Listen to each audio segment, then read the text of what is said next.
Hey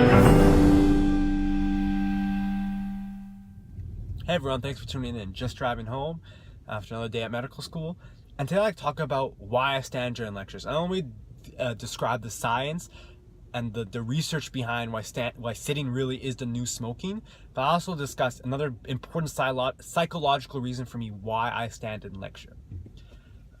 The pioneer of this research work into really understanding epidemiology and how dangerous being sedentary is for health, even if we go to the gym 3-4 times a week and work out for an hour, is Dr. Levine through the Mayo Medical School. And he's written a great book, and it's called Stand Up, Why Your Chair is Killing You and What You Can Do About It.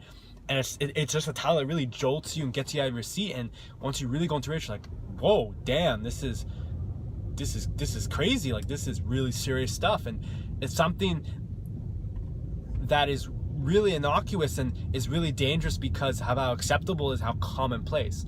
Being sedentary is almost such a status quo of our society that we've totally lost track of how dangerous it is. And if you look at the epidemiology, the increase in risks of cancer, lung issues, diabetes, heart disease, is actually, the risk is higher for long bouts of sedentariness versus smoking, which is just boom. Oh, I'm sitting in this chair all day. That's actually worse than smoking. I could go to the gym after. I can try to focus on my diet, but the fact that I'm sitting is actually harming my health versus the guy who's outside smoking a pack of cigarettes. And actually, he might even be doing better because he's actually getting off his butt, off his chair and sitting. And it's like, whoa. And it's like, I might go to the gym, but a really big paradigm shift we have to move from is our bodies, evolutionary, we're designed to move, to be in constant motion. That's how we're able to survive as animals, because in the animal kingdom, we're puny and pathetic. We're not very strong compared to many animals. We're not very fast. We're not very powerful. But what separates us and allows us to excel is the fact that we are able to move and control our temperature at the same time. So for example, antelopes, they can't locomote and thermoregulate at the same time.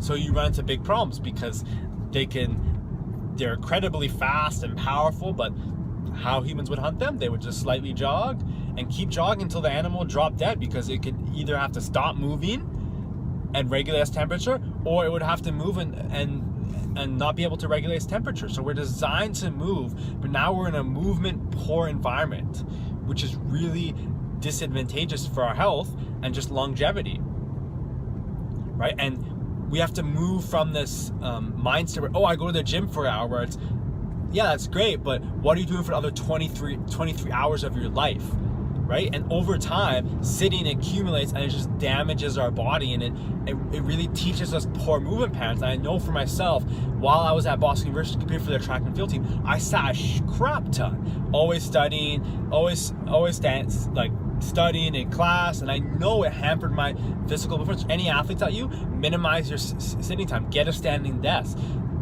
minimize the time you're scrunched over looking at your phone. It's terrible for you, because how you do anything is how you do everything. So if you're sitting in a shortened position, your glutes are turned off, your core is turned off, and your psoas is totally tightened and locked up, do you expect your body to perform its best when you're competing in your sport? Absolutely not, because you taught your body, hey, be like this, turned over, like, and what's worse too is, and the research shows, is it doesn't not only damage your body physically, it damages your mind mentally.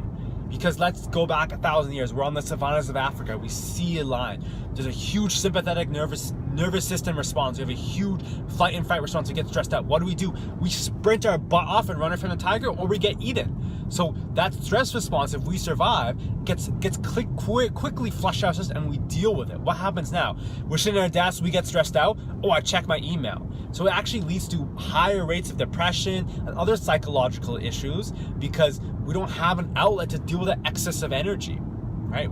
That stress just builds up. And now, instead of in the savannas where you might see a tiger once a day, we have 1,000 tigers a day. The amount of information overload and onslaught and a big decision we have to make every day is just continually increasing, but we drastically decrease our movement, the amount we move, and our ability to kind of deal with it and like release that tension and stress. So it's one of the most important things you can do for your health, longevity, and your performance if you're a high level athlete. And it's like, I talk about the psychological thing. Society really a big proportion of society, and what really limits us from being the best we can be, is we're always taught to kind of conform. And that's not a bad thing. There's a lot of great things that society has given us, but it also robs us of a lot of really important things because we're scared to share ourselves. And this is something I always struggle with, and I've really struggled with in high school and undergrad. And as I entered grad school, now I go into medical school, I'm really pushing myself to just be me.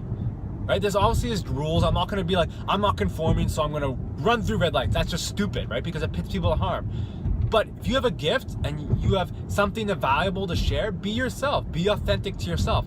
And this is something for me where I know personally, sitting just ravages, my hips feel bad.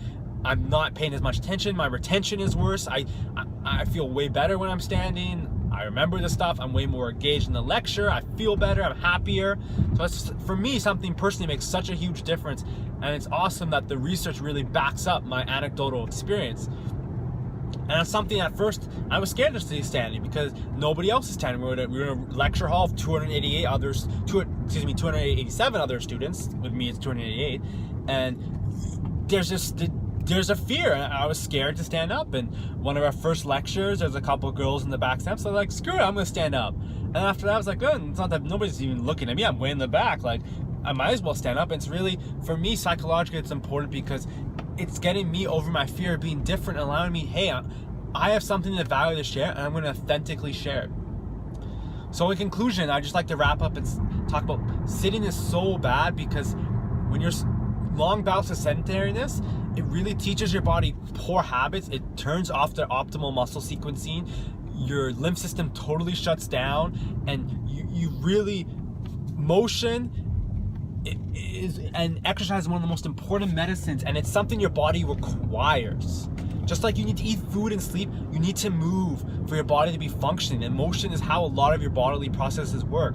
So if you're sitting for long bouts, even if you go to the gym for 30 minutes a day or an hour every 3-4 days a week, you're not dealing with the long-term bouts of sedentariness, right? You can't just you don't want to just optimize the 1 hour of your life at the gym. You want to optimize your whole life, because the prolonged compounding effect of sitting over those years and years will really ravage your health and decrease your longevity. And second, for me personally, this is really important, but you have to find ways to express your authentic self and just be who you are, even if it's something that people might laugh at or it might look different, but it's important to express yourself. I'd like to thank you very much for watching this video. If you enjoyed it, please give it a big thumbs up. Make sure to share with any of your friends and subscribe to continue following my journey. Thank you.